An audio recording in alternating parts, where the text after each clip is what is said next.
Welcome to Black Love Matters, where this serves as a therapy session for figuring out adulthood, loving each other, or finding Aaron, Brock, and Michelle, or Jay-Z and Beyonce. Or this episode, child, which is again Niram and Nyambi. Niram said he trying to get us to cut back on that, so I'm gonna cut it on back. Oh, okay. Who was you? I'm Niram, and I'm Nyambi, and this is episode 306, y'all. Hey, happy Monday! Happy Monday! Be sure to leave a 1, 2, 3, 4, 5-star rating and review on Apple Podcasts and on Stitcher, and follow us on all forms of social media at Black Love Matters. It's Black with no K. What's going on, baby? Not much with me. It's good to be back with the folks. I know we had another long week. Like I said, we're just still getting adjusted. One of the highlights of my week, a lot of y'all know I do like a commute in the middle of the week. So it's either once or twice a week I'm up in San Francisco, and that's depending on when you leave, honey. That's anywhere between an hour commute to 2.5 hours. So during that time, I always try to do something productive that's not necessarily work related. And I'm listening to a podcast. I'm listening to the 1619 podcast, and I'm not in honor of Black History Month. I just wanted to share up and out to the crowd. I don't know about y'all, but I feel like I'm slacking a little bit this Black History Month. The only thing I done did was went to one Black restaurant, bought some stuff from Target, and listened to this podcast. And that's not usually a Nyambi thing. Mm-hmm. But, you know, the Lord know my heart. Give me some grace. But what I will say, y'all, this 1619 podcast is the bomb. Niram, have you heard about it? No, I haven't. It's based off the New York Times article. What's this name? Can you look it up, Niram? I think her name is Savannah or Cheryl or something like that. Savannah. This is not Savannah. If it was Savannah, honey, child, Savannah, is that you? No, I'm just joking. But it's just amazing. I'm trying to find her real name because I want to do her some justice. And she basically just like did the history of like Black Americans and like through the entire time. Like it was just super interesting. You know what I'm talking about. Okay, it's an audio series on how slavery has transformed America, connecting the past, present, through the oldest form of storytelling. So they have episodes about the fight for true democracy. So the first episode, not to give too much away for you, was like basically unpacking this shit with the Constitution, unpacking this shit with Abraham Lincoln, where everybody keeps talking about he's the great emancipator, and he did do the Emancipation Proclamation. Shout out to him. I'm appreciative of that. But in actuality, that's not how he wanted to go down. You know, Abraham Lincoln honestly was for niggas going back to Africa movement. He was like, honestly, I don't think niggas is equal to white people. If we let them be free, the shit gonna hit the fan. How about we get them on a carnival cruise and send their ass back to Africa? And when they realized that wasn't working, that's when they kind of changed the tone. Basically, Abraham Lincoln blamed Black people for the start of the Civil War. He was like, basically, if these, like, we came here, right? Like, we was just like, oh, we want to go on a vacation with these. Let me stop. We want to go on a vacation over here to the Americas, to the colonies, and just have servitude to you niggas for hundreds of years. That's that colonizer shit. And then the second episode is more about the economy and how slavery built the American economy and how so many times, again, Black people do not get the credit for that, right? So how it was formed on a foundation of capitalism and violence and basically, I think that episode, just things we knew, right? Mm-hmm. So unpacking, once folks were finally free, once they got around to that shit that was anywhere between 1 day and 10 years later, they ain't give us nothing. It wasn't no Section 8. It wasn't no food stamps, wasn't no Medicaid. They was just like, you free, good fucking luck. Right. And it was just so heart-wrenching because you heard the stories of the folks, of the ancestors that said, yeah, I remember my family told me they got free, but they had nowhere to go. They had no choice but to stay on the plantation. Or the other side of it, where people went and then they just lived in the wild. Mm-hmm. And what started happening was so many brown people were free. People were literally dying in the streets. Mm. Literally dying in the streets. And that's what starts the form of like Medicaid and like that's what these things came from. Because it's like, oh, well, we need to find a system in the government to basically get them out our way and to push them aside, like with different medical treatment. Like, it was just so fascinating on how all the dots connected. Then that episode 3 was basically the birth of American music. How so many times we don't want to say something's Black. We don't want to say we talk Black. We don't want to say we dress Black. We don't want to say blah, blah, blah, because Black is not a monolith. You know, 2020, I might shut that down. We might need to be a monolith. Let me stop. But they're saying this happened with Black music. And we're talking far beyond the bad deals with L.A. Reid and them. We're talking about the strict influences of Blackness in song and music, and how we never got the respect for that. We built the uniqueness of American entertainment.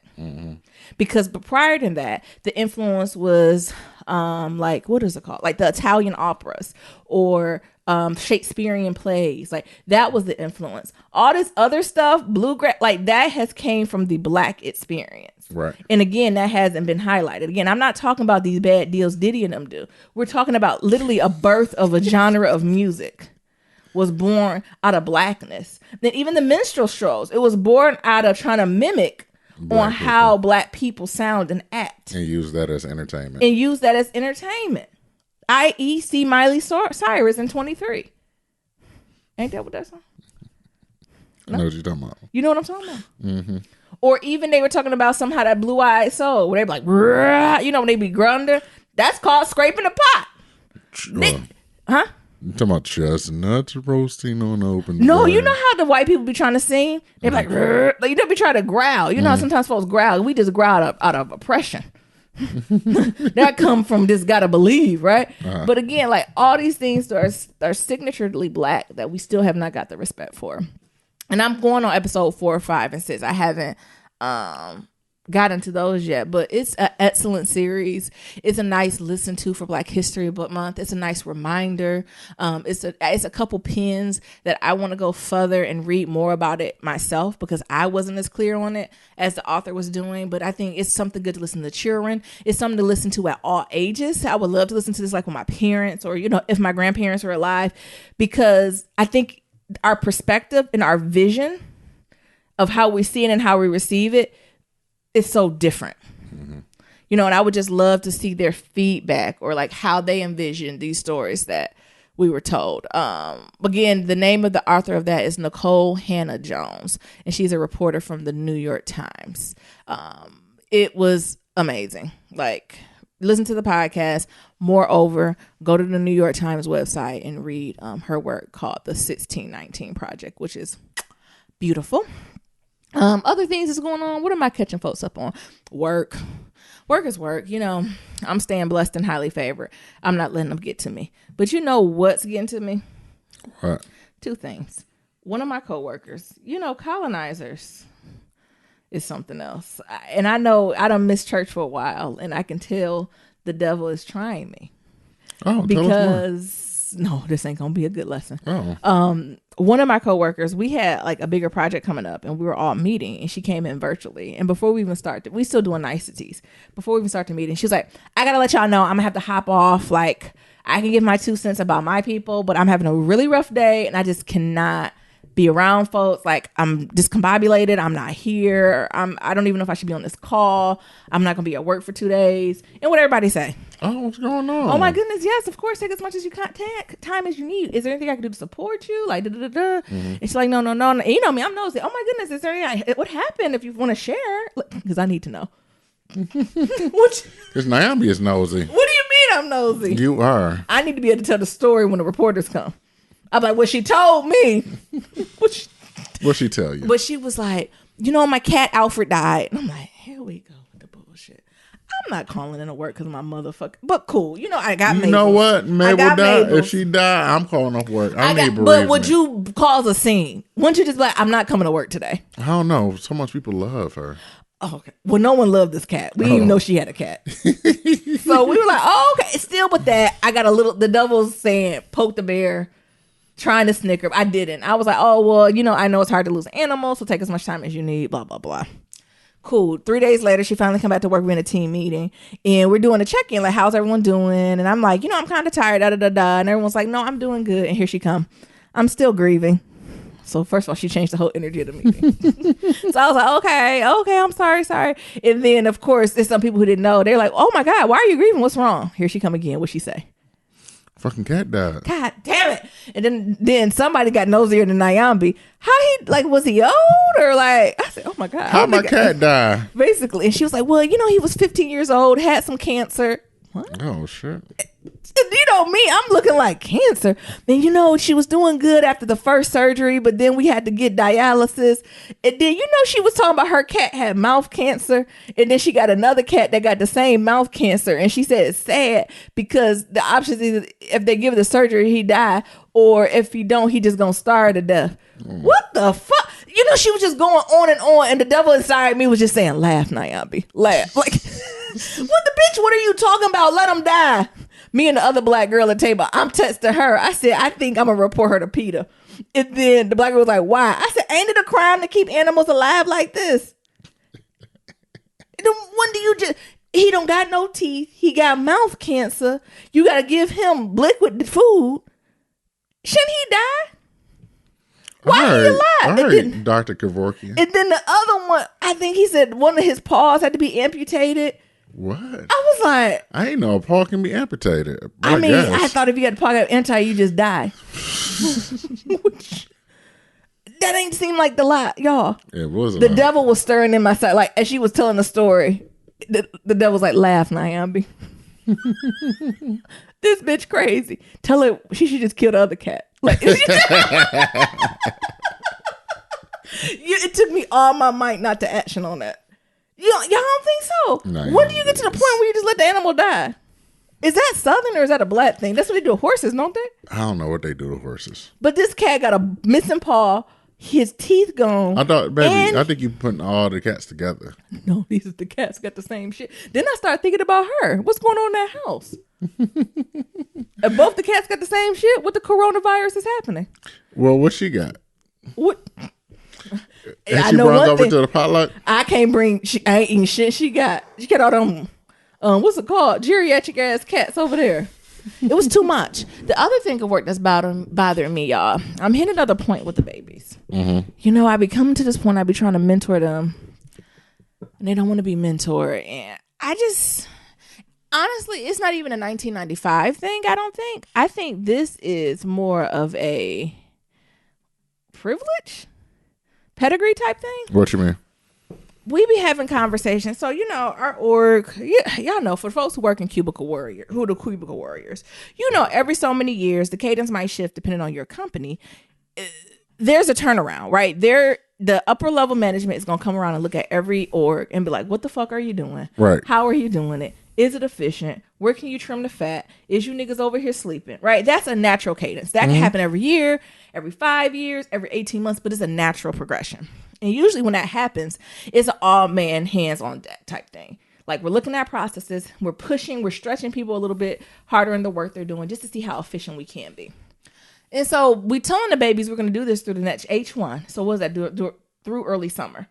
And by doing that through early summer, some of the things we usually would let them do, like outside of our org, we want to pull back on that. Mm-hmm. You know what these niggas came to us and said? What they say? Y'all trying to keep us trapped here forever and you stunning our professional development. Are you? Nigga, what other job, only in Silicon Valley, do you can do 100% of your job? I mean, that you get paid 100% of your check to do a portion of your job and go upskill yourself on other shit. I don't know. So what the fuck are you talking about? If we're getting your check, how am I studying your fucking growth? Second of all, how do you think any nigga in America get a job? You think people just stop doing their job? No. Like, it's just, and they just could not get it. Like, y'all have to do 100% of your job. We hired you to do this. So we need you to do this now. We know we gave you a little 5-10% to do other things and explore, but we need to pull that back until like June or July. Fuck that. I want to do that. So between now and June, July, I want to hear about that other bullshit. Y'all niggas ain't fun no more. Because I'm paying y'all. And you know, they have the nerve to fist their mouths to talk about things like internships and things. I said, this ain't no fucking internship. Your internship don't give you a 401k. You better speak, Nayambi. Your internship don't give you bonuses. Your internship don't give you eye insurance. So if you want internship like things, you have to get the outcomes of internship. So if you want to treat this like an internship, we need to cut your salary and we need to take some of your benefits away. Then you can intern around this motherfucker. But until then, you cubicle warrior. And you know I ain't want to cape for the cubicles in the higher ups. But it just shocked me that these niggas didn't understand that you got to do work for a paycheck. Because that's hard. But the thing is, it was just a lack of connection, right? Like I keep forgetting these are these kids' first job. Right. They ain't never made $5.50 an hour. Fuck $5.50. They ain't never got a check from a boss that bounced. Listen to episode whatever. When Nero was talking about that. Nero got it recently, meaning the last 5 years. I remember my first job. wasn't my first or second. No, my first job I worked with, I think my second check bounced. And I ain't had no money in my account like that. No. I need my little $200. Why $200 bounce? I don't know. Jesus. Like, and I just don't know how to connect with them to be like, you're getting paid mighty well. Can we say, y'all, they is not on the sick and shut in. No. And I try not to be the one to be like, you don't know what suffering is, but they not suffering. You want to refer them to the Black Love Matters podcast? I want to be like, I feel like Bernie Mac. These niggas is soft, and your mama made you soft. Like, I feel like I don't even want to talk to them no more. I want to talk to their parents. To say what? What the fuck? Do you know your child fits their mouth to say this stupid shit? Did you teach them this? Yes. Who taught them this? I don't know. It was just so, and for even in the room, and I'm talking real loose, right? Like when I try to meet with the black people once a month, have real talk, let them know what's going on. And they was so serious. And I had to break down to them, like, yo, manager is not your mentor. Good managers can be mentors, but you can't go in with the expectation that your mentor is going to mentor you, nor is it your manager's job to get your get your next job. No. Like, what the fuck is y'all on? It just, but a lot of them, I know some folks from Ivy Leagues listening. A lot of them come from them Ivy Leagues, honey. And they don't know what it is to suffer, honey. No. All this shit inflated on them Ivy Leagues. You know, them Ivy Leagues believe in grade inflation. All that shit inflated anyway. And y'all can at me at it. It be some inflammation. Inflation going on. It's that too. And it's just, I can't connect with them, y'all. Can y'all show me how to connect, or should I be more empathetic towards them? But I'm not. I mean, I just respect the community, so I'm going to just put it out there as a courtesy. But that's been frustrating to me. And it's just so much I in their language that it makes me want to vomit. How do I know if I'm going to get this promo? How do I said, we're meeting together as, maybe I need to say this more explicit. We're meeting together as a collective group, and I ain't heard nobody say we. I ain't heard nobody see how nobody else can help each other out. Mm-hmm. Like, it's just the mentality is all fucked up. But there's different breeds of people. And not only do they come from a pedigree of Ivy League, a lot of folks have, I think I'm the only civil rights black. No offense to people who ain't civil rights black. Maybe y'all can write in and let me know.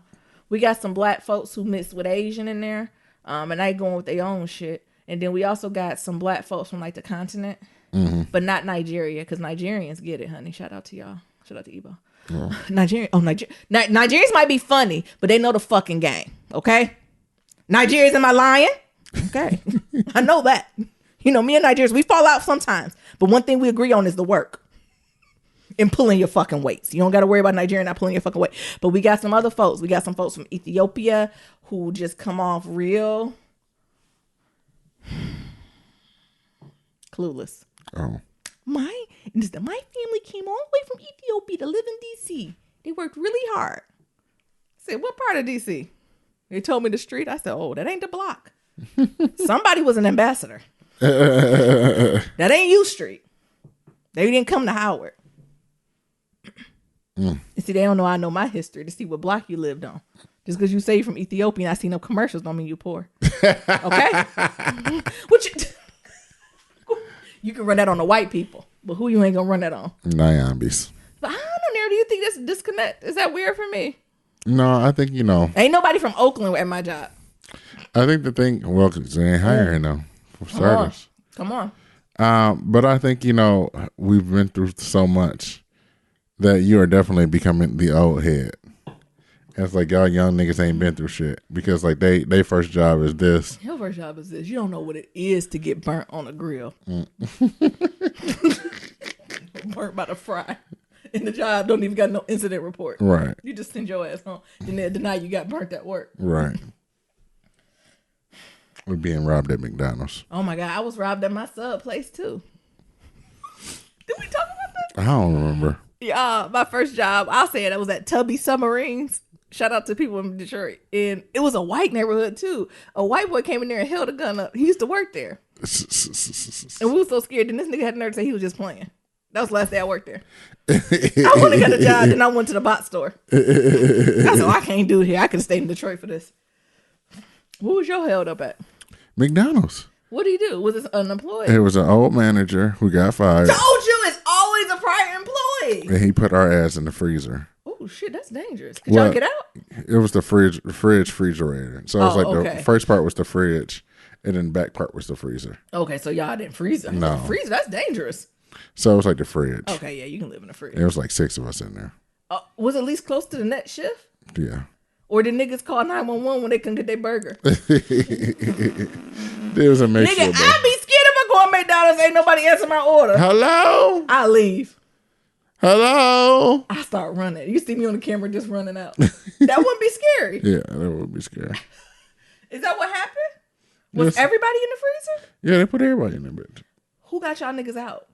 The next shift plus... So no police came? The next shift plus, like, police. So the police and the next shift came at the same time? When we got let out, the next shift and the police was there. Who opened the door? The manager from next shift. And what did the manager say? What the fuck? Who did this? Did any of y'all snitch? Some of them did. Not me. I don't remember. I don't remember who did. I ain't see his face. He was black. Knowing it was him. What did he want? The Why money. he like y'all in the freezer though? He could have just took the money. He had to scare y'all a little bit. But that nigga's crazy anyway, so. Yeah. Anywho, what else going on with me? Shaka Khan, I heard she sung the national anthem as best as she could. Where at? The NBA All-Star game, man. Oh, shit. I heard she did that and it was, Shaka a legend, so I'm going to just leave it there. But Shaka do got like that Jennifer Hudson. Shaka and Jennifer Hudson. Jennifer Hudson is the child of Shaka Khan. Like Shaka Khan can holler, but if Shaka Khan get flat, it'll make your like toes curl. Like it just be too much. Have you heard Shaka Khan off beat? No. It's horrible. But Shaka Khan on beat, she could just holler. Tell me something good, huh? Tell me something good. Like half her song, she be like, oh baby, like she just hollering half the song. But it'd be a bop. But now you get Shaka Khan high or drunk. Whew. And I don't know if Shaka was high or drunk. She an elder and a legend. I don't want to speak on it. Everybody got their rough days. And I heard this was just one of them. Lastly, y'all, I watched Lock and Key on Netflix. Locké and Key, Key. I liked it. It was a nice little fantasy bop. Towards the last few episodes, I started getting on my nerves because they were stretching. It was like they wrapped it up too quick. It was just like they got I guess they didn't because it's a comic. But at the end, I was like, I'm suspended too much damn disbelief.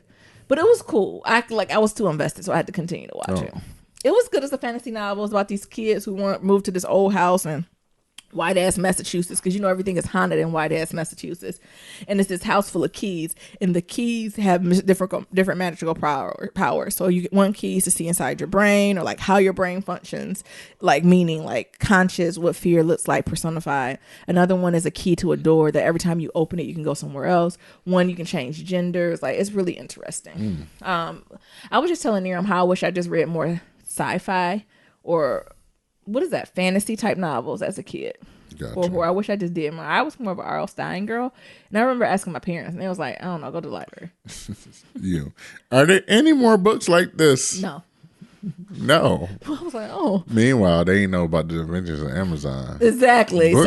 Books other authors might like, or some people like that. Yeah, so I think as a kid, I would have went really deep on. Like, as an adult, it was a cute bop. Like, it was a nice weekend, fall asleep, wake up, you could still figure out what's going on. Like, the special effects was cool. But as a kid, that had to be bomb. Like, could you imagine reading something like that as a kid?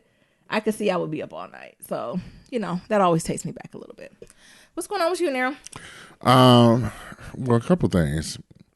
My boss is gone for a week, so that's always good. Shit, I might just work from home next week. Okay, you better go at least one day. Thank you. Not even show up to the office, honey. Shit. Nero being a nigga. Fuck them niggas. Okay. I'll be in my drawers all damn week. Okay. All right, Nero. So, that's going on. But as always, when you got that boss that's trying to be boss shit, always get you on the last minute.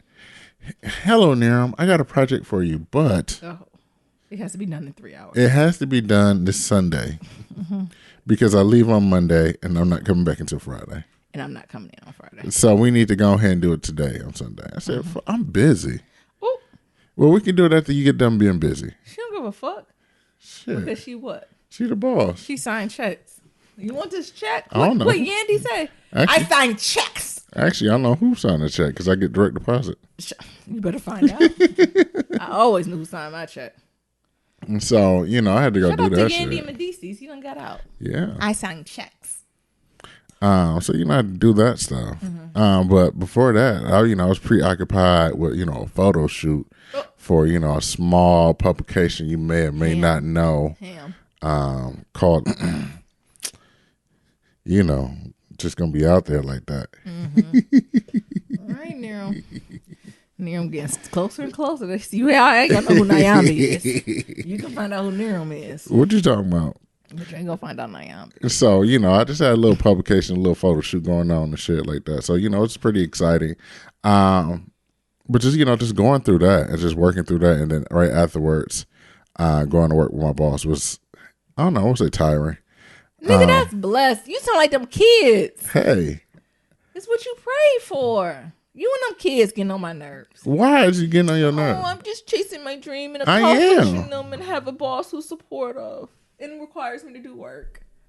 Get the fuck out of here. You just mad. I am, because I'm middle management. I am.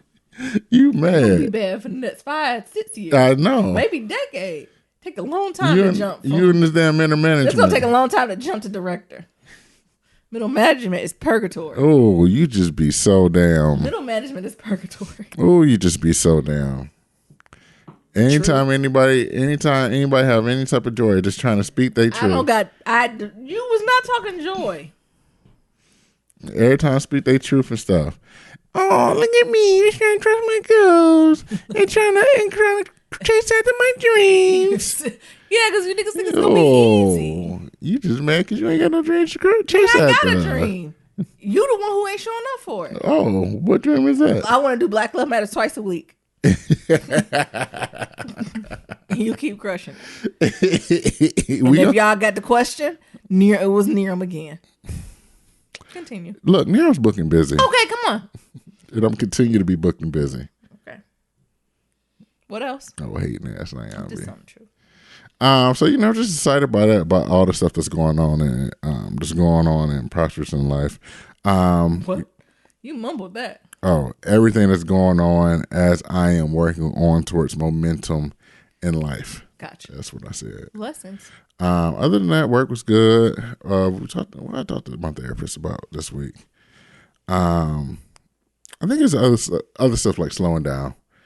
So she looked at me weird because, I was telling her, it's like, yeah, I listen to my YouTube videos and my podcast at like 3 to 4 times speed. Well, YouTube videos at 2 times speed, audiobooks at 3 times speed. That's ridiculous. And podcasts at like 3 times speed too. I was on near him. I was like, how you do that? I actually slow it down. My ass be like, what they say? And I talk fast. And she looked at me like, that's the problem, nigga. You're going too goddamn fast. Come on. She ain't never lied. So she got me doing this mindfulness shit. What is the mindfulness stuff? Not shit. Where she got me staring at a doorknob and like breathing and shit and like recognizing all the shit that's going on. Good. So like you got to look at the doorknob. What color is the doorknob? How does it make you feel? How, what are the surfaces you're sitting on? Mindfulness kind of give me anxiety. Where's the tension in your back muscle? Shit like that. Whew. It's a lot. She's good. That's what a good therapist is supposed to do, stretch you. Mm-hmm. Good for her. So yeah, that's what I got going on as far as my check-in. Cool. Want to hop into some pillows out? Yeah, you want to talk about couples therapy? Yeah. Since you want the therapy? You want to see what our Asian therapists say? What? Actually, I want actually drawing a blur. Oh. No, I'm not. That's shady. You it's see Nero, you remember what the fuck you want to remember. It's not. But I'm trying to blur. It is. We did. Our therapist had us wear like these pole socks, heart rate monitor. Actually, before you get there, can you talk about what happened? Oh, it was a fucking car accident happened right before Not us, y'all. Oh. Not us in the car accident. No. You said like we was in a car accident. Oh, as I was going there, it was a car accident that happened right in front of my eyes. And Nero came in what? Late and breathing all hard and shit. And the Asian lady didn't like that. No. She said, ooh. Shit. I got an experiment. She loved experiments. Mm-hmm. Okay, go ahead and finish now.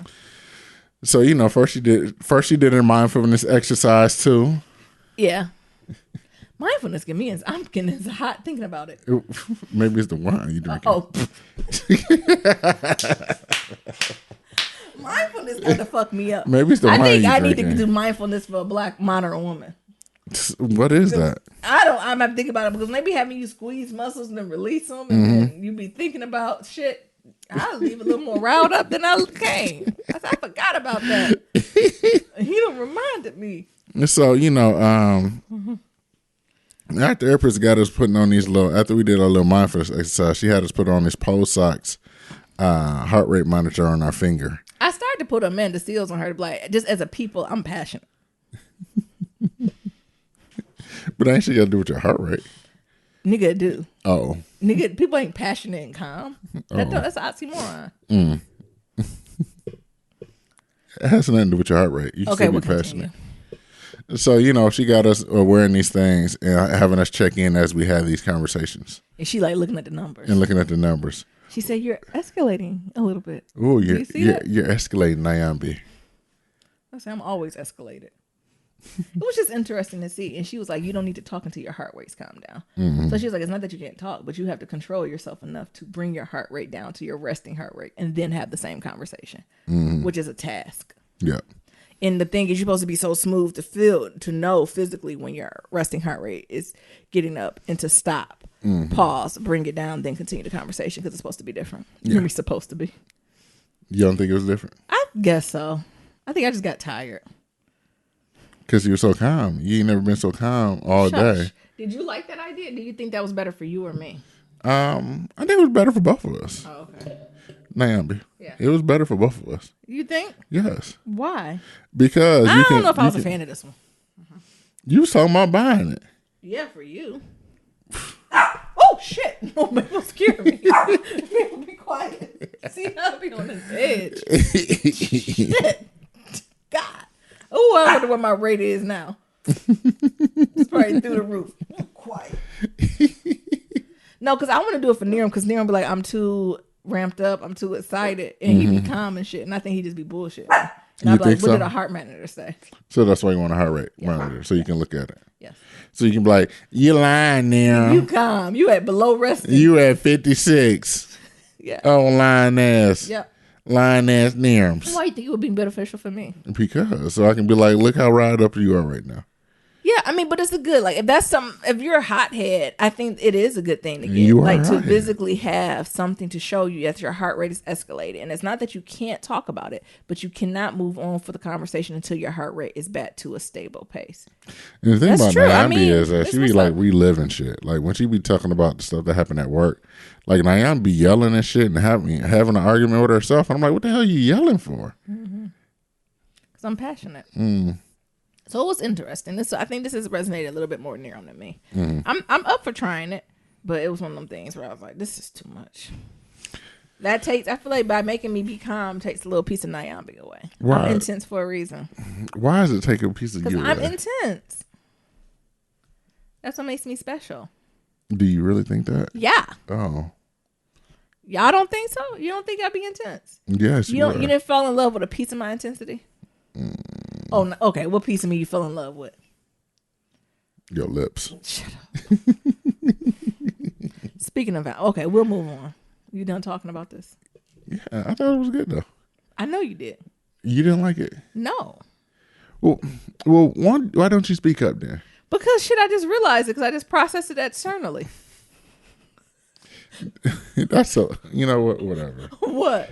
As coming from a person who never has a loss for words. What? To be like, oh, I just processed it now. Yeah, because I wasn't thinking if I liked it. I did it. Because I'm up for anything in therapy. Mm-hmm. But I don't know. I'm working through it, y'all. We'll see how this week go. I feel like Nyambi, what's that bias where, when they in like therapy or like doctor settings, they always disagree with the doctor. I mean, I think I am in a receiving space in a doctor's office. Mm-hmm. In the doctor's office, I'm not the type of person to be like, no, unless it's a blood test. Like, unless I'm sick. Now, if I'm sick, I'm like, no, I ain't taking no NyQuil. I need some medicine. Mm-hmm. But, like, if it's sessions where I'm trying to get myself together, like, mentally and emotionally, I do tend to listen to the doctor a little bit more because obviously the shit I was using wasn't working. Mm-hmm. So I try to receive it. I try not to go in there and shut shit down. So what changed once you leave then? Well, who? When you leave. What you mean, what changed? Because I be thinking about it. Like, what the fuck? Then I think about cultural bias in the idea of like getting riled up and upset. And I think it's some cultural implications to that, right? It depends if you're in a westernized culture or not. If it's or conservative culture, whatever it is, or a matriarch or patriarch culture, if it's appreciated to show outwardly like passion or not. And is that appropriate for women to do? That's what I think to go to. Why can't I show you I'm fucking mad? You can. Exactly. I didn't include my heart rate getting up. What? Okay. I mean, but I think you can't do it in a toxic place, right? If you're other stuff you're working on, I think that just adds a layer of trash to it. But, you know, I'm unpacking. I'm up for it, though. That's what therapy's for. Some of the shit sometimes y'all go to therapy and your lawyer, Jesus. Your psychiatrist or your therapist will spit so much hot shit at you that you be like, you is fired. You need to write books. You the new Iyanla. You giving it. And then other days you go in there and be like, nah, sis.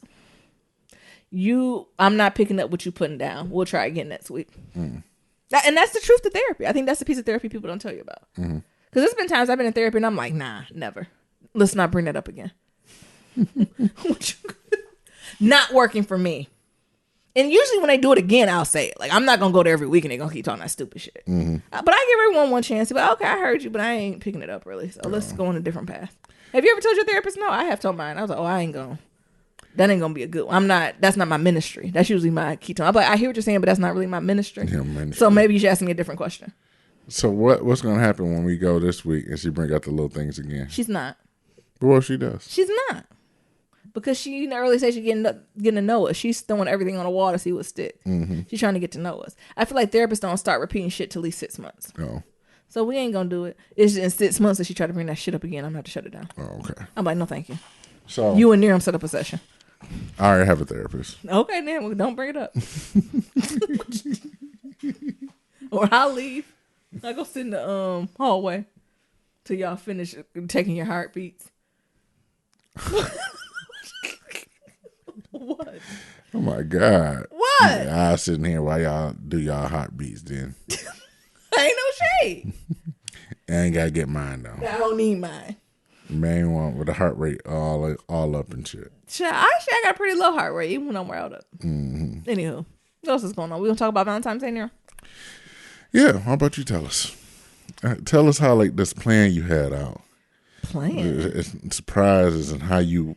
Well, as we're doing love mapping and love languages, one of Niram's love language is time and gifts, correct? Sure. Is it not, nigga? Shit, you can live with a person don't know. Now I need the heart rate monitor. Yeah, because your heart rate up there. Yeah. Is that not one of your love languages? Yeah, it is. Is it not, Niram? It is. God damn it. So I know Valentine's Day coming up, and the last few Valentine's Day, like, we acknowledge it, but I can't remember the last Valentine's Day we celebrated. Can you? No. And so in my head, I was like, well, I'm going to do a little something for him. So what I did, y'all, is I got him a piece of carrot cake from Susie Cakes, which is a chain restaurant a chain bakery that's out here. They have a bomb carrot cake. Don't try the German chocolate. It's dry. But the carrot cake and the funfetti birthday cake is so much butter in it that you literally can leave it on the counter for 3 days and it'll still be moist. That's how good it is. So I snuck and got him a piece of that. And then which one you go to? San Francisco, because I was working. Oh. So I went on my break, and I only get like 30 minutes between meetings, so I'm huffing and puffing down the street to get to Susie Cakes out there on Fremont, breathing hard. I almost had to take an Uber. And so I got the Uber, and then I got some cake from my team too that surprised them. I call it Galentine's Day. Oh. So I got Joe's slice of cake, and then I got a whole funfetti cake for them. And gave it to them and left. But for Niram, I got him a slice of that. And then Niram's really into fragrances. And one of his signature fragrances is Mugler, like the Angel Man, but not the normal Angel Man. You know, for Angel, the normal Angel Man, a little old school. But what Niram likes is they have like specialty fragrance. Am I saying that right? Yeah, special or limited edition fragrances that come out every other season or once a year. And so he likes to get all those. And y'all know, prior to when I was working at the bot store and we was going through everything, we're moving here, it's a few seasons that he wasn't able to get the scents he wanted. So it's been a minute since he's got it. So I got the newest scent he got, which was Angel Man, the Ultimatum, or Ultimate. The Ultimate. So I got that. I got the piece of cake. I wrote near him I jotted him a little love note now, because it's been a long time since we like physically wrote a letter to each other and physically wrote like a love letter. And so I put that all together, and I didn't just give it to him that morning. I left it in his car seat, so when he went to work, he found it. Mm-hmm. What's your thoughts on that, Neil? It was a pleasant surprise. Like I told you, I almost sat on it. You know how you be like, just be moving, and you're like, all right, I need to go to work. And like, you just go through your regular shit. Like, I open my back door, I throw my backpack in the seat behind me, and I usually just hop in the front seat and just drive on off. Yeah. Put my backpack in there, and then I'm about to hop in the seat, and it's like, what the what is this? Mm-mm. And I was like, oh. What? Now y'all didn't got me. She done broke into my damn car. Broke in? I got keys. They ain't meant for you to use them. Oh, okay. What did you think about it? No, it was just a pleasant surprise. And I was like, oh, thank you. Mm-hmm. It was just a pleasant surprise because I wasn't expecting it. Oh, what part of it did you like the most? All of it. I think it was just a combination of all my favorite things. Mm-hmm. It was like if I had the magazine of Neil's favorite things, it was like all of them. Mm-hmm. Carrot cake, a new Angel Man limited edition, and a handwritten note, because you know I don't like cards. What? That's why I didn't get you a card. Mm-hmm. I wrote a note. Mm-hmm. Well, did you read the note? Yeah, I read it. What did you thought when you read the note? I thought it was a deep note. I was like, look at this. And how did that affect your day when you went into work? I think it was good. I went to work with the carrot cake, and it's like, oh, my coworker that's sitting next to me is like, so you just gonna eat carrot cake for breakfast? I was like, yeah. And it's like, because my baby done got it for me for Valentine's Day. I said, oh. Did you tell them the story too, or not? Yeah. And what'd they say? And they said, you almost sat on. I said, yes. And it's like, yeah, I would have sat on the cake too. What? Y'all, see, that is the male privilege. Before I get in my car, I'm scoping that whole bitch out. I'm making sure ain't nobody sitting in the back seat, ain't nobody hitting the front. I make sure ain't no needles in my seat. I'm ready. Needles? Yeah, I watch a lot of Lifetime. Oh my God. What? Before I sit down, I like rub the bottom of the seat. Is that weird? Yes. And you don't check the back seat for the killer? Well, that's the thing. When I go to work, I open the back door. No, before I open the fucking door, I'm checking the killer. I open the back door. Because he going to have to bounce out that bitch to get me, because I'm going to take off running like Lori Harvey. Oh. I ain't going to fight. I should say I ain't going to fight like Lori Harvey. You ain't see that? No. Somebody was trying to rob her. And she fought them niggas in the parking garage. I ain't fighting them because I ain't even opening the door. I'm locking them in. They can get out. You like you got going. You know what's that game where you just keep locking it. Yeah. You like they got childproof locks on it. I mean, that's a good idea. What? Put childproof on your backseat locks? Yep. Oh my God. Try me if you want. So you can just lock the killer in there. Yeah, try the killer. I'm always looking for the killer. Oh, okay. Child, even when I'm home alone, I'm in the garage. I sprint to the elevator door. No, I'm gonna be there. I don't play. I was like, shit. He whispers for a year. And I was like, why are you walking so fast? I said, oh, the killer, that's where they get you. It's Killer Alley. You want me to ask them for a closer spot? No, I'm sprint regardless. Well, you have less spots to sprint to. I mean, you can ask, but, I always sprint, and I got my keys in my hand ready to fuck somebody up at any moment. You know they got cameras down there, too, right? I don't give a fuck about a camera when I'm dead. That's just to help identify the killer. What? You know they got blue lights down there, so you always better walk close to the blue lights. That's how they could not be dead. Impress them. I'd be dead. But they'll at least get there quicker. To identify my body? Yes. I'm talking about the here and the now. Oh. I'm fighting. Okay. Back to Valentine's Day. What is this? That's trauma. When you plotting to get out. Mm-hmm. So that was, I don't know, it's just been a while since we celebrated Valentine's Day. Yeah. Valentine's with an M. Mm-hmm. I still say it wrong. Mabel. Mabel. This episode will be called Mabel Barks. If you don't shut the fuck up. Valentine's Day. I still say Valentine sometimes. Mm-hmm. And then we went to go see the Photograph. Yeah. What's your thoughts on that? They was trying to make their modern day Love Jones. I don't think it was Love Jones enough, but I think it was comparing. good. I think it's up there with it. It's just this generation's love story. We don't have to call it Love Jones. It's a nice Love story. It was a good one. It's very interesting because Nyambi hates Issa. Don't say that on this podcast. I don't hate Issa Rae. I just think she's not a good actress. I don't think she does good in comedy. She did much. You could tell she got a coach. Her acting has definitely improved. It improved because she's like, I don't know. I mean, she still had these I feel like there's moments when she almost break character. I feel like she's breaks the third wall, and I'm like, that's weird. But this was the best I've ever seen her acted. I'm impressed. And Lakeith, you could tell he's a thespian, honey.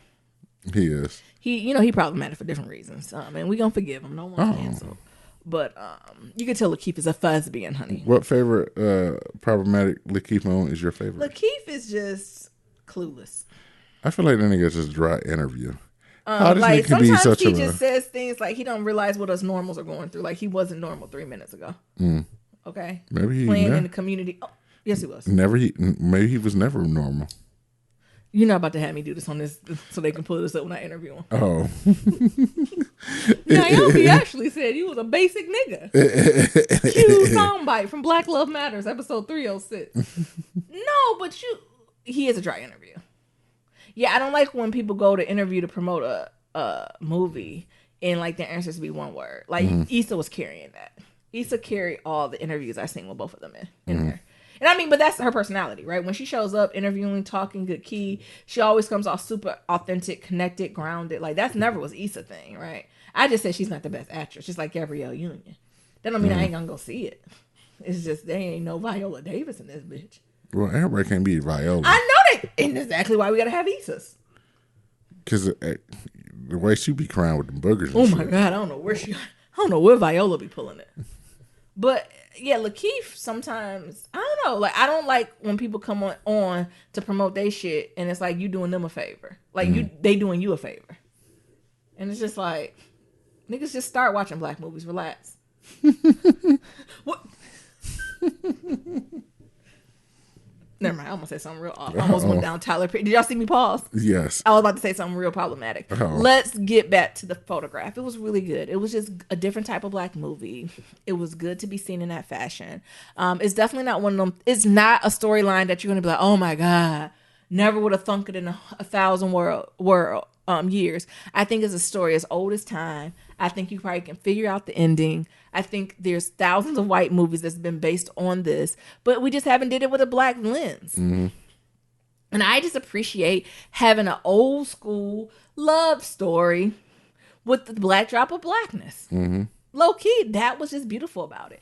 And not just the black drop of blackness, because I think it's been done before where black people play interest, but it's been carried or like front ran. Am I saying that right? Front run. I don't know. Sure. The people who basically bring it all together are white people. So it's missing authentic pieces of blackness. You can tell it's a black movie written by white people. Yes. This feels very much a black movie written for black people by black people.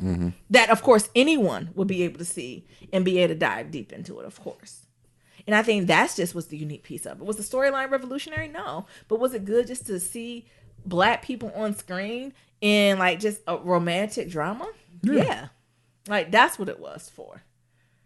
And it was beautifully lit as always. Whoever them people who be doing the cinematography, all the black major pictures who have come out, the cinematography has been sickening. I don't know if it's one person. I don't know if all the black cinematographers is just the shit, but they need all the fucking awards.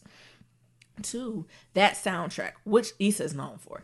Everything Issa has been in, them soundtracks be fire. We talking about everything from Al Green to Ari Lennox that was on this soundtrack that had me straight in my feelings. Issa hair was done good. Everybody hair looked good. Tyler. Leave Tyler and them hairs alone. Can we talk about Lil Ray? What? Lil Rel. Lil Rel. I'm here for Lil Rel. That's only... He in that bag. I am here for Lil Rel. Got to be in his mid-30s, who consistently playing 40s and 50s. He is in that bag. That's his bag. He played that shit so well. In this movie, Brittany runs a marathon. So well. Every movie that I've seen Lil Rel in, he plays that middle-aged 40-year-old married black man with tons of children, and he loves his children, loves his wife. When I tell you, that's what his show should have been. You remember when it came out on Fox? Mm-hmm. That's the bag his show should have been in. That dang got canceled. Oh, I know it got canceled. No. Well, Just Hilarious. Mm-hmm. He should have not, because I think he came from the bag like he divorced, newly single, trying to figure it out. He should have came in the bag like he should think Hanging with Mr. Cooper, the D.L. Hughley show. Like he should have came in that bag. He should have did the modern day version of that. We all would be here for him and get him like a good black lead woman. I don't know who could be his match. Mm-hmm. Actually, Just Hilarious would have been a good wife for him. Right? Do you know what I'm saying? Like that is the bag he need to be in. That sitcom would be on forever. I think it would be hilarious because he plays it so naturally. He does. And authentically. I mean, maybe he is. I don't know if he in a relationship or got kids. Maybe he just playing his fucking self. Right. But it was beautiful. I don't know. I don't want to give the story away because I want y'all to see it, but I'm not really giving it away. So think about any love story and star-crossed lovers and overworked millennials and do I choose love or my career? Oh my God, I got a new job in Abu Dhabi. How do we be in love? What is a distant relationship? But we have social media and FaceTime, and we all have disposable income because we have 2,000 foot square lofts in New York. Like, if you could afford all that, you could go see each other every month. Nah, y'all being such a hater. What? That's what it is. But it's good to play. Hating And I don't know how we're going to do long distances, but I wear Burberry coats. We'll turn in your coat for a plane ticket. 2 plane tickets. But suspend belief and just fall in love with the love story. Can you know who I am here? The chocolate man. What's the boy? The chocolate boy who played the old version. That played her mom's love interest. What is that boy name? Was he in Insecure? I don't know. Y'all know who I'm talking about. He feel like real African continent. But like when you think of like fine African boy, I think that's the dude that she had a crush on. Yeah, like when Insecure. you think of fine, like, ladies, close your eyes. When you think the of, rapper dude. He a rapper. The dude that was a rapper in Insecure. Yeah. Now, when you think about fine, stereotypical African man, like close your eyes and have a dream, is him. And he plays that bad so good. His teeth. His name is Ian or Y. How you? I don't know. His name is Y''LAN Noel. Yalan? I don't know Mabel either. Can you tell me how to say it? Because he got his teeth and then his hairline, then the nose, the chocolate of the skin.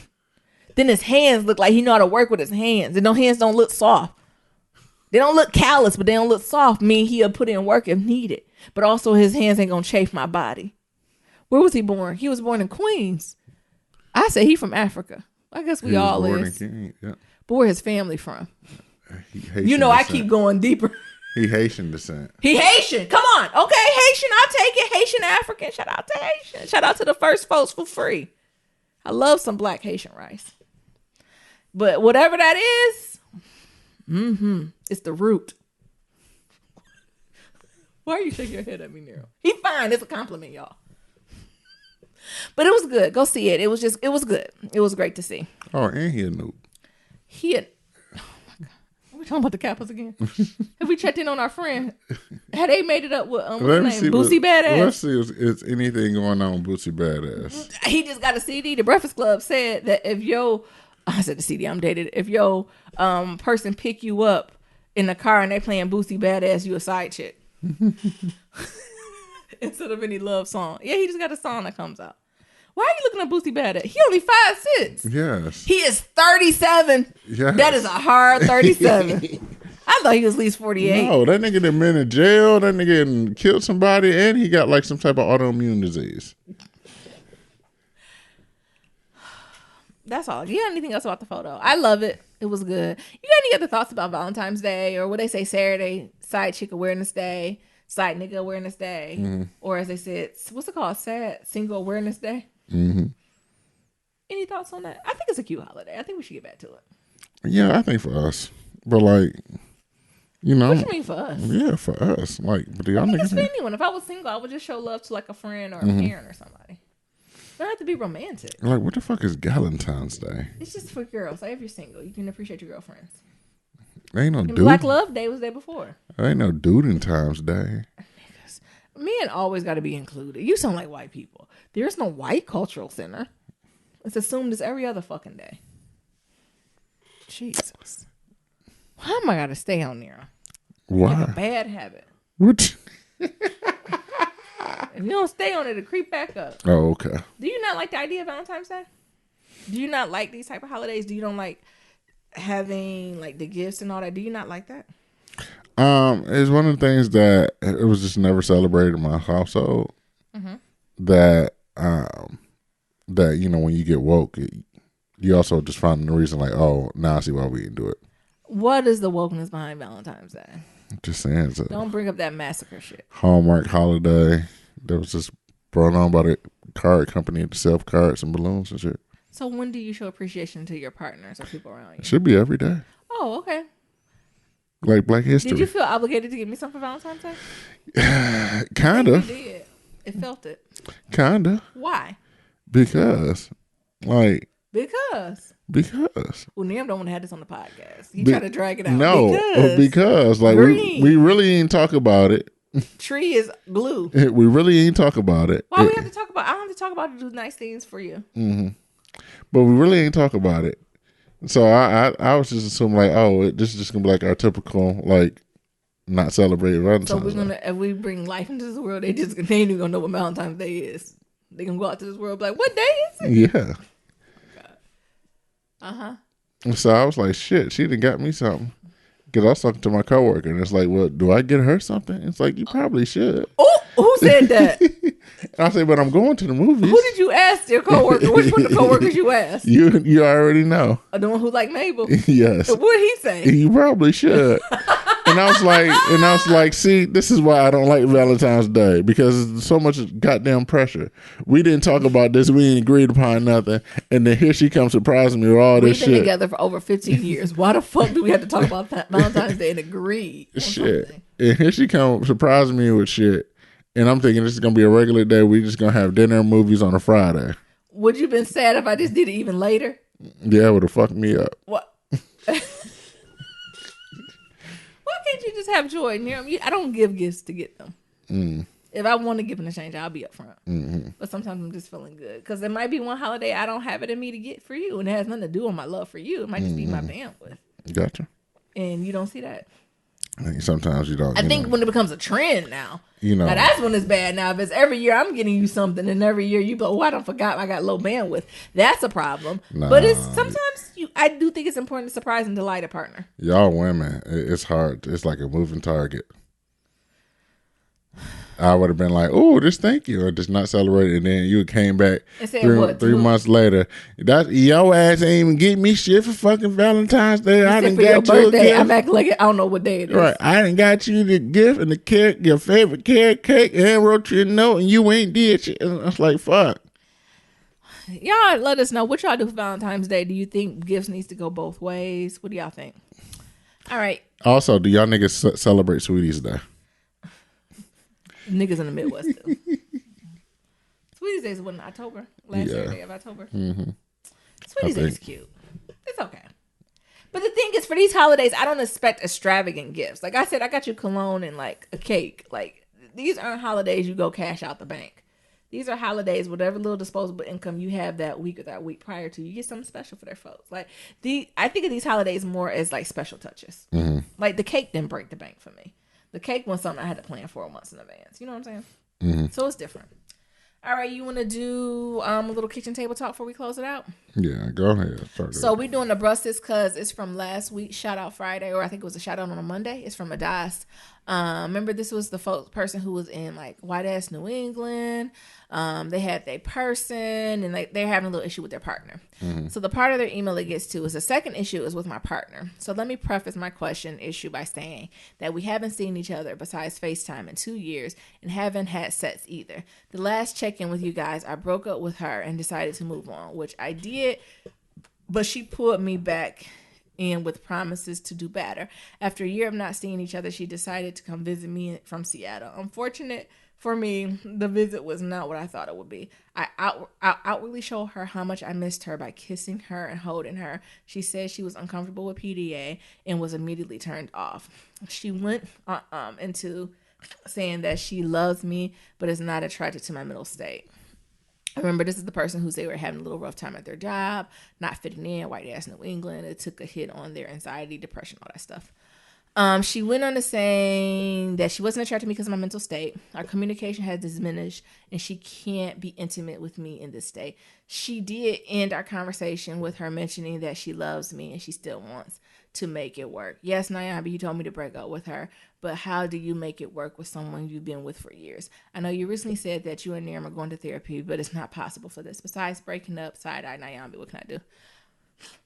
Do you have folks, or you want me to say what I'm going to say? And then you come in? You can go ahead and say what you're going to say. Break up with them. I'm going to say break up. You have to break up with them. You know why? I like this. What Sis is saying is valid, right? Like, you do not have to be in a relationship for someone that you do not think is in the appropriate emotional state to love someone else because they're figuring out how to love them. Sis is right. But what I'm getting is you need to go listen to Amanda Seale's last podcast. I think it is. It's about side effects of fuck niggas, I think. This is a fuck bitch you dealing with. All right? This is a fuck bitch you dealing with. I'm sorry. I can say bitch, Niram. You can't.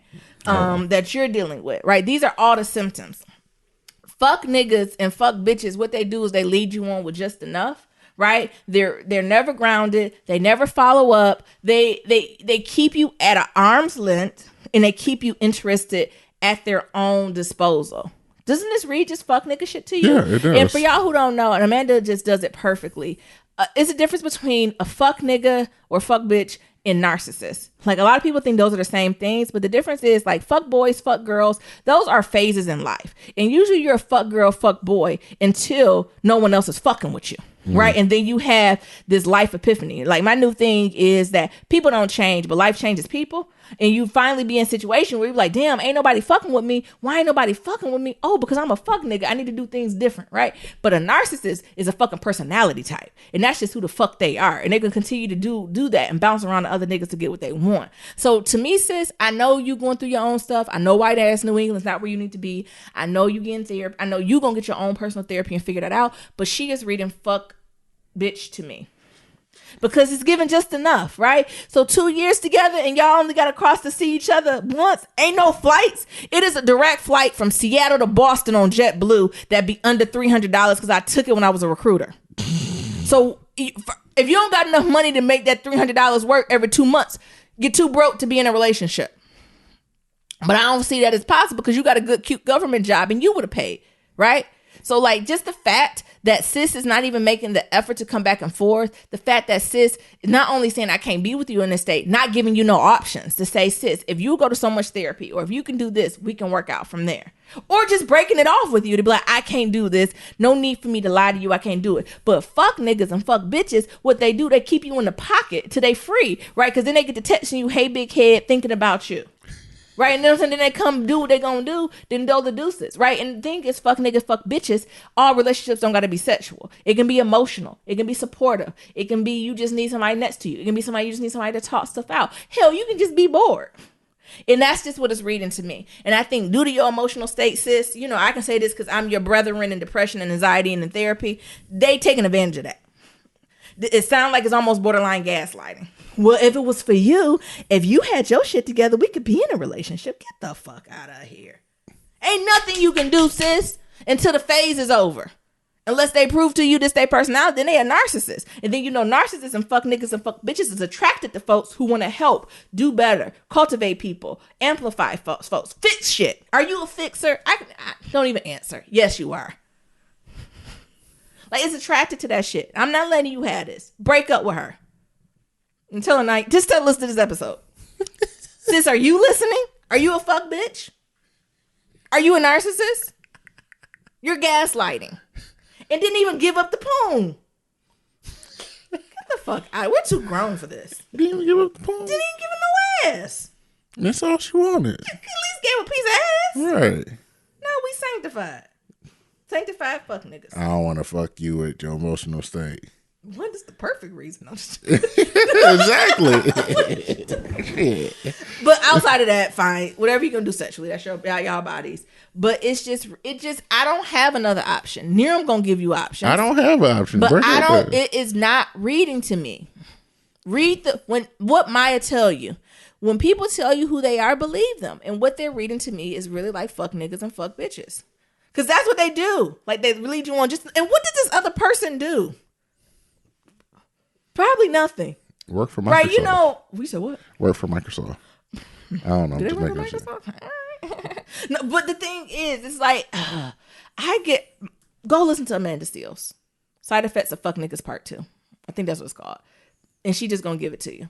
But this is literally verbatim to me of what is reading. It's a fuck nigga, a fuck bitch. That's just leaving you on long enough. Because what's getting me is also the years. See, the thing is, you invested over these 2 years, but what it is, she just got you on rotation. For these 2 years. She got at least 4 or 5 people that she be having on like quarterly rotations. And you just in the rotation. And she know what to say to you to get you triggered. Because what would you say somebody told you? Well, what the fuck is you here? But I think that's the piece. I can't be with you in this emotional state. It should have ended there. But I love you though. What? See that love. They just tell you just enough to keep you, but you holding love on. Me. And the thing is, you think, see, with fuck niggas and shit, we can't change fuck niggas. We think that we can go in and change fuck niggas and fuck bitches. We can't change them. They ain't interested in being changed. And you delaying the process. So by you cutting this thread, you getting sister up closer from not being a fuck nigga. Because fuck niggas don't stop being fuck niggas until people stop fucking with them. But you still fucking with them, so you're feeding the fuck nigga juice. And the appetite. Stop feeding the monster. Cut them off so they can be resurrected on the other side and made clean. Amen. What? No, yeah. All my church people, y'all got it. Oh my God. My church people, y'all got it. Y'all got to make clean, washed in the blood. Oh my God. White as snow. Oh. What do you think? I don't have no other advice. Instead of speak your truth, maybe go to them and be like, Nyambi said you was a fuck nigga. And I'm just curious, are you? I think at this point there's no other way, like, or no other reason other than to break up with them. Like, you in a fucked up situation. You at a job you don't like, in the city you don't like, and you ain't even getting no ass. Only thing you getting is a check. And you're not even getting ass from the person that you want to get ass from. You want to get that ass from. And you're not even getting that. No. So I feel like you need to start freeing up all this shit. Free up all your bandwidth. Because sis, you spend too much bandwidth on this fuck nigga. Bitch. Hoe, whatever. Spend too much bandwidth because you need to spend that bandwidth on you. Yeah. So let that go. Or you could just go, maybe the option is tell them the truth. They'd be like, I really want to be with you. I need you. Can you be exclusive with me? Yes or no? And if the answer is no, take that as take that as what it is. Let that go. Get on some of those apps and get some swipes so you can get some punani. Yeah. Be safe. Yeah. Or not. No, be safe. Or not. The coronavirus going on. Start applying for some new jobs. Start looking at different states. Looking for the highest population of LGBTQ women of color. Yeah. And that's where you need to be. And just go there. And go hoe. Well, listen, I don't even want to be a hoe no more until you find somebody. Yep, and just hoe until you don't want to be a hoe no more. But don't be a fuck nigga bitch, great? Because sometimes fuck niggas bitches breed. Yep, because you're going to be hurt. Because you're so hurt from all this other stuff. You're going to be hurt and jaded. Yeah. And you're going to be like, I just need to go ahead and do this. And do you start being on your... They can just tell the truth. So when you go out with people, say, I just came from a different city, had a rough heartbreak. I'm looking for some fun. I ain't saying I can't go to modern fun. But at this moment in time, 9:32 p.m. at night, I want to just have fun. Just be upfront. That's the difference. Because that's the other secret. A lot of folks don't realize you don't have to be a fuck nigga, fuck bitch. If honestly, 90% of the time, if you just tell the people what you want, honestly, 90% of the time of that, people gonna go with you or not. They gonna go with you.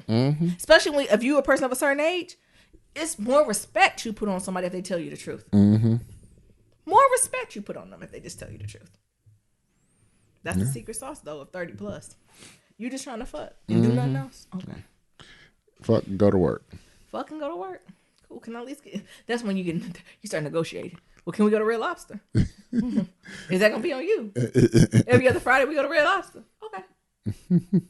What do you think now? Do you have any advice that how she can do it? No, I think that's it. I don't think it's safe. I don't think you're protecting your peace, sis, if you allow this to manifest. I think you deserve more, and you deserve someone who's invested in you, flaws and all. So it stands true. And the fact that you ain't even getting nothing. Miriam nasty ass someone, you ain't getting nothing. I'm just saying. And you flew who out? Exactly. You in a stressful ass situation, a stressful ass job. I know she flew her out. And a nut can just be a great stress At least if it's for 30 minutes. Oh, I watched a thing on Goop for Gwyneth Paltrow. She had an episode on did you watch it? No. You haven't watched nothing Goop? Mm-mm. I'm not anti-Goop. I'm just too poor to even get invested in it. Because when this Paltrow shit, it'd be like a candle that smell like vaginas for $300. Like, that's just not my ministry, and nor is it in my budget allowance. So I can't even get in the conversation because I've never spent that much on a candle, let alone begin talking about this smells like vaginas. Like, I don't, this is just not my conflict to be in.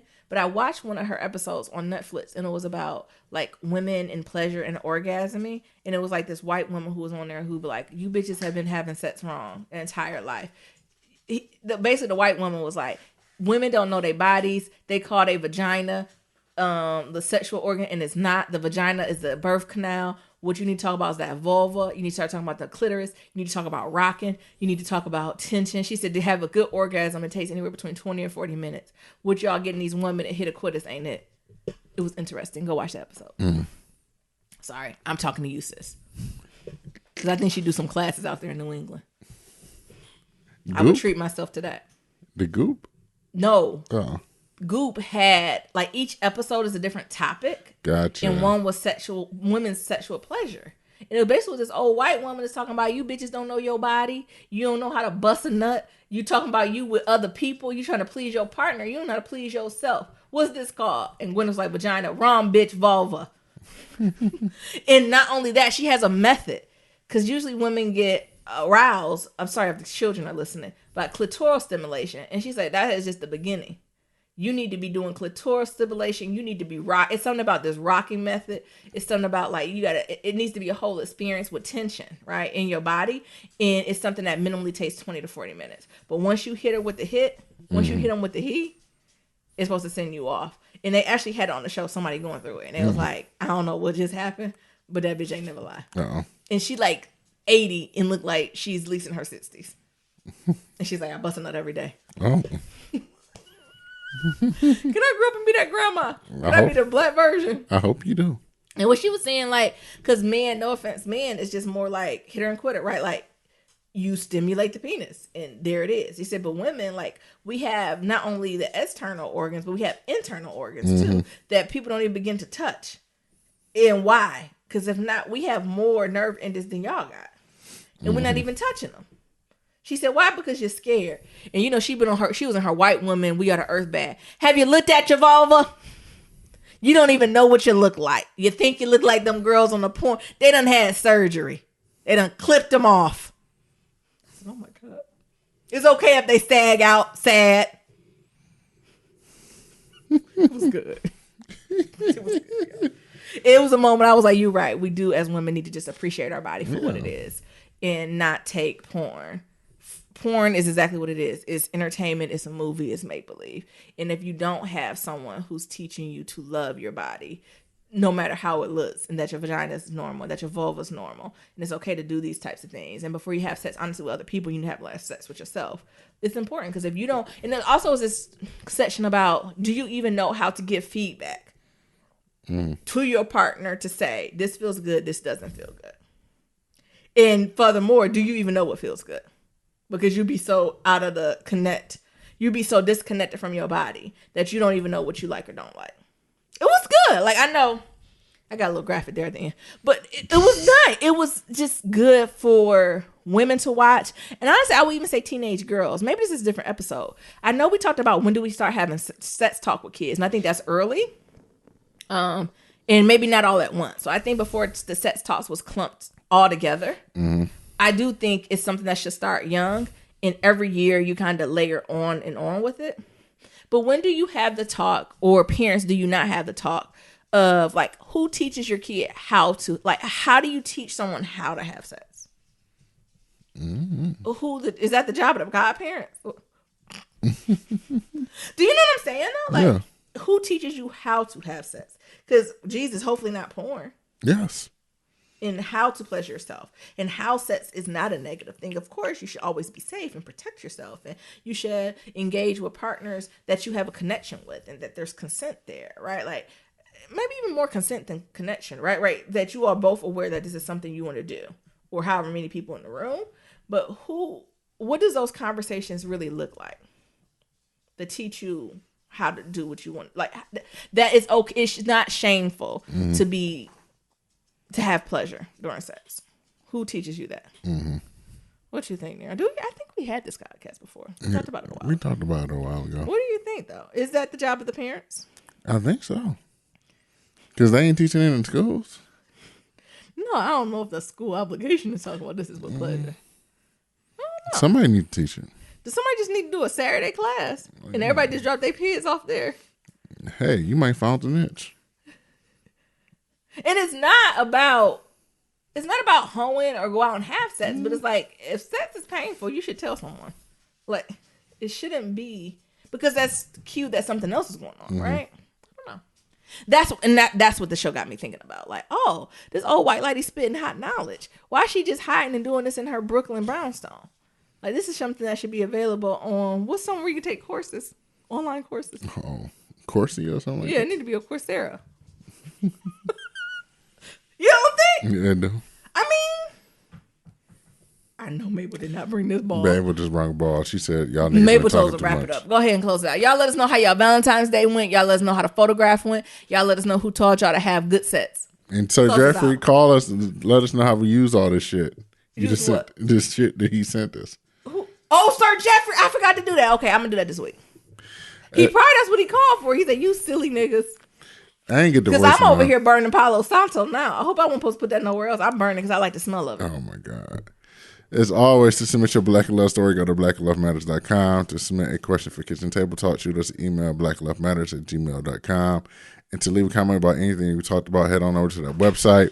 We got that SoundCloud and we got that voicemail, and that's at 508-784-1111. That's 508-784-1111. Talk to y'all later. And remember, love is ever evolving. Peace. Peace.